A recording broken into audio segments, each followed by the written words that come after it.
How's it going, PC Nation? Welcome back to a brand new video.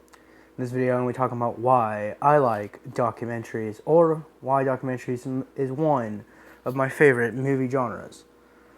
Probably just why I like documentaries. So, there's so many movie genres out there, and there's only a few I actually like personally. Like, these are the few: documentaries, comedies, action adventure, sci-fi. A bunch of other movies.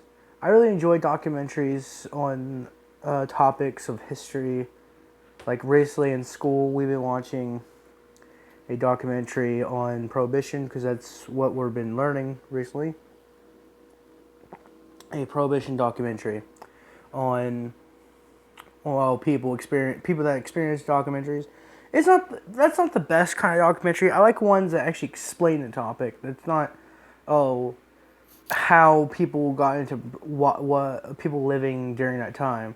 That's interesting as well to hear those stories. History, like the story ones where people actually tell a story and the history version of it. History ones are my favorite because, especially ones with good narration.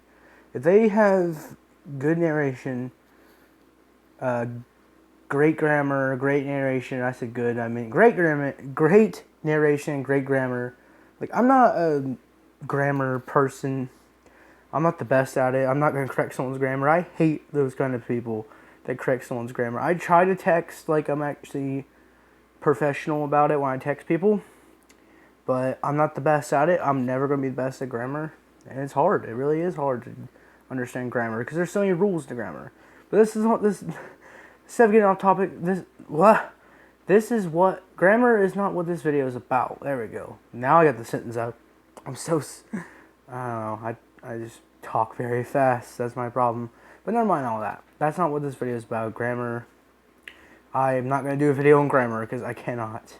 If I do a video on grammar, it'll be awful because like I said, I'm not the best at it. There's too many rules. And this is not what this video is about. There we go. But back to documentaries. So, documentaries that are actually one topic documentaries. So usually documentaries should be, and that's what they should be about. One big topic or one small topic, not multiple topics at once.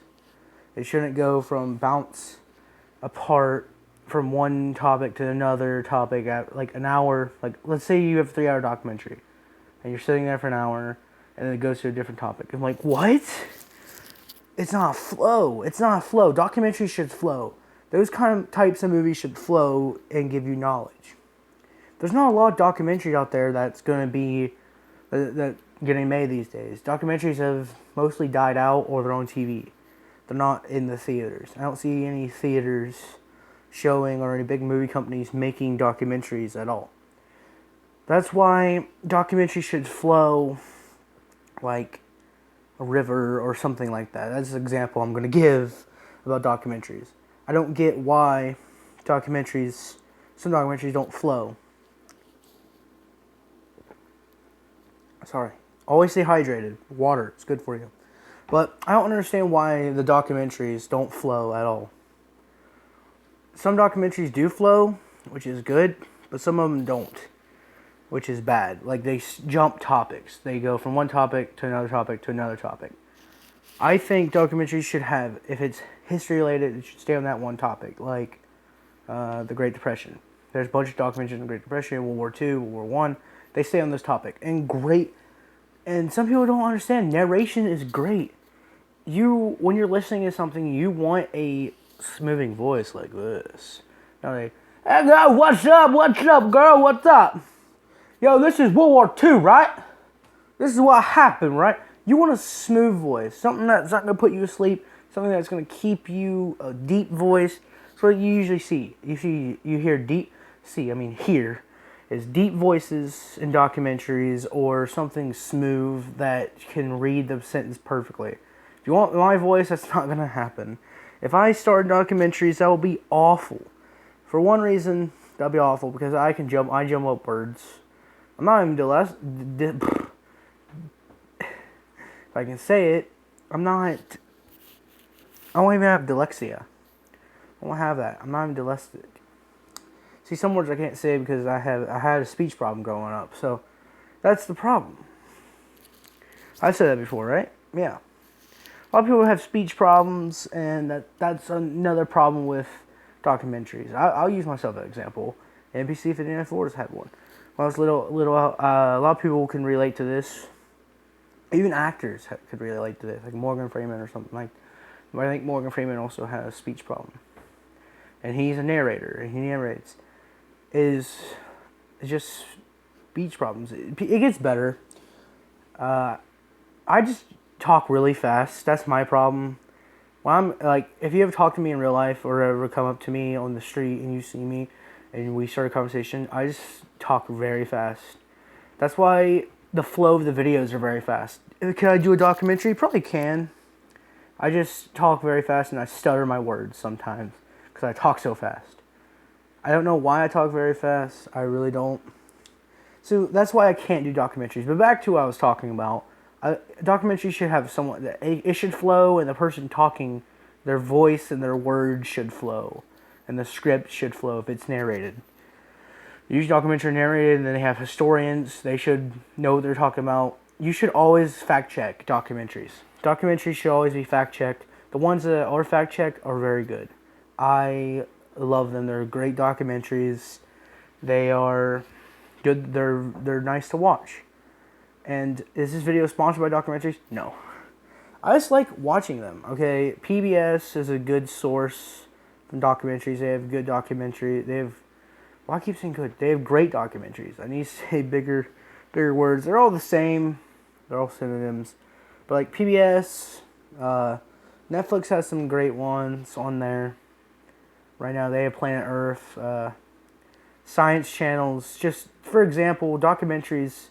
There's a lot of them. Disney has some when they made that monkey documentary about that type of monkey.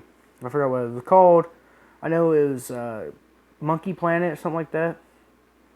I don't remember, but it was.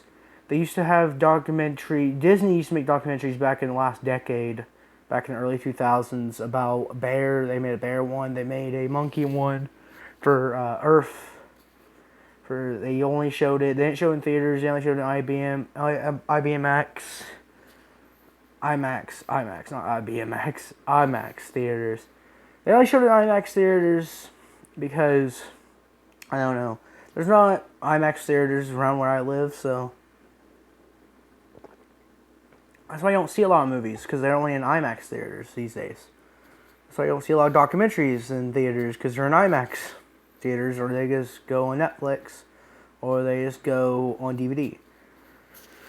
I don't know what happened to documentaries in this past decade, like in the early 2010s, when 2010s started, up to now, 10 years ago. I don't know what happened to them. Early 2000s, 2002, 2000 to 2009, you saw a lot of documentaries back then. I saw a lot growing up. That's when Disney started making them. Disney even made documentaries, and they were actually good. So, documentaries used to be a big thing back in the early 2000s, and then 2010 hit, the 2010 decade hit, 2010s, they hit, and documentaries went down. And you don't see a lot anymore.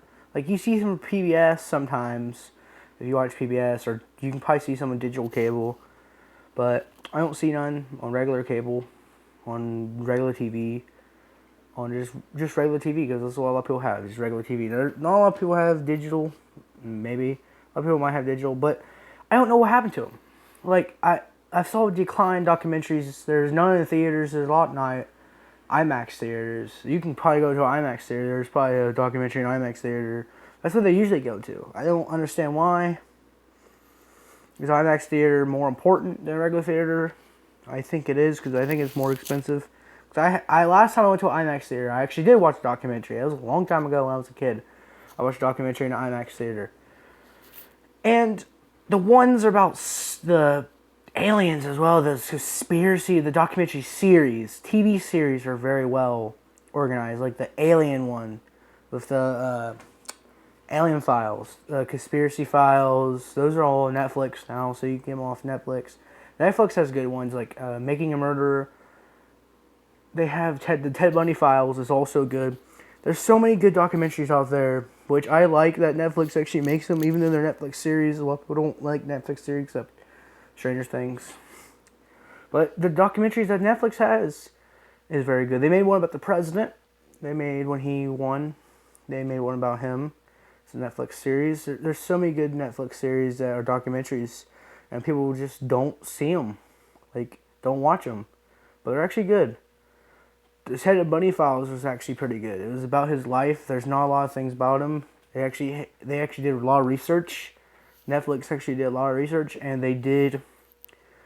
You can actually hear his voice. There's recordings of his voice, recordings of him when he escaped, like him escaping, his murder, his murder that he did. Can't say the M word, so I'm gonna say murder that he did. All the stuff that he's done. He's an interesting dude. It's interesting to learn about. Like documentaries, people don't like them because they're learning, but that's the point. I like that they teach you something. Stuff that history books don't teach you, They're good learning tool. And what you can, the TV, the regular cable TV documentaries that you can see is History Channel, because that's what most History Channel stuff is documentaries. Some of it is documentaries. Like they have a new one out about George Washington, which you don't learn in school. You don't learn in history books. There's some stuff that you don't learn in history books that they did on that show. I haven't watched it. I want to try to watch it. It's been on for a few days now. It was on for 3 days in a row. I'm glad History Channel is going back to their roots, basically, where they start with history documentaries instead of the crap that they have now, like the Bigfoot stuff and all that other stuff. Like, really? When they started doing that, early 2000s, I was like, really? Come on. You really going to do that? But that's the reason I like documentaries, because it's stuff you never learn in school. School doesn't teach you some of this stuff. But hope you guys enjoyed this video. I know this is a 12-minute video of me talking about documentaries, but if you guys enjoyed this video, if you did, press the share button, press the like button, press the red shiny subscribe button, press the bell to stay notified every time I upload a video. I'll see you guys next video. Goodbye.